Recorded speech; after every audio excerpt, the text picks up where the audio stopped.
നമസ്കാരം, ഫുക്രിയിലേക്ക് സ്വാഗതം. വീരോചിതം വീരോചിതം Cape Verde. Hats off, salute. എന്തൊരു കളിയായിരുന്നു അർജന്റീനയ്ക്കെതിരെ. ലോക ചാമ്പ്യന്മാരാണ്, നിലവിലെ ലോക ചാമ്പ്യന്മാരെ. അവരെ വെള്ളം കുടിപ്പിച്ചു. അവർ കഷ്ടിച്ച് കടന്നുകൂടിയതാണ് അർജന്റീന. കേപ്പ് വെർദെ ഉജ്ജ്വല ഉജ്ജ്വല ഉജ്ജ്വല കളി, അതിഗംഭീരം, ഒന്നും പറയാനില്ല. അർജന്റീനയെ 120 മിനിറ്റും ഒരു നിവൃത്തിയുമില്ലാത്ത വിധം അവരെ മാനസികമായും ശാരീരികമായും തളർത്തിക്കളഞ്ഞ അത്യുജ്വല കളി. എല്ലാ അർത്ഥത്തിലും അവരുടെ ഡിഫൻസ്, മിഡ്ഫീൽഡ്, അറ്റാക്കിംഗ്, അവസരങ്ങൾ കിട്ടുമ്പോൾ പ്രതിരോധത്തിലൂന്നിയ കളി, അവസരങ്ങൾ കിട്ടുമ്പോൾ ഗോളടിക്കുക. അത് 2 തവണയും അവരത് കാണിച്ചു. 2 ഗോളടിച്ചു. 2 തവണയും അർജന്റീനയ്ക്ക് പിന്നിൽ നിന്ന ശേഷം ഒപ്പമെത്തി. അത് സാധാരണ സമയത്തായാലും എക്സ്ട്രാ ടൈമിലായാലും അർജന്റീന അടിച്ച അപ്പോൾ കേപ്പ് വെർദെ അടിക്കും. അങ്ങനെയായിരുന്നു അവസാനം ഒടുക്കം. അവസാനം 3ാമത്തെ ഗോളിൽ അർജന്റീന കഷ്ടിച്ച് രക്ഷപ്പെടുകയാണ് ചെയ്തത്.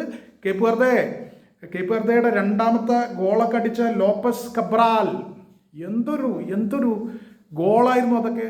അതിനുശേഷം അദ്ദേഹം എടുത്ത ഒരു ഫ്രീ കിക്ക്, എമിലിയാനോ മാർട്ടിനസിന്റെ അത്യുജ്വല സേവ്. അതല്ലെങ്കിൽ അപ്പം തീർന്നു കളി.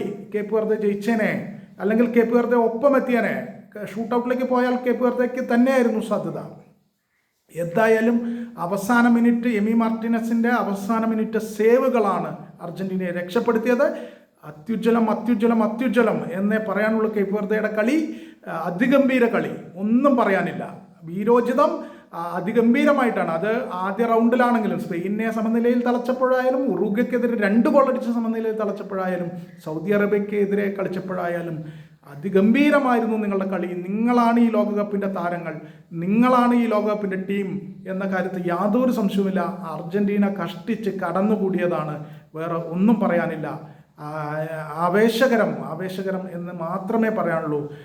ഉജ്ജ്വലം കേപ്പ് വെർദെ.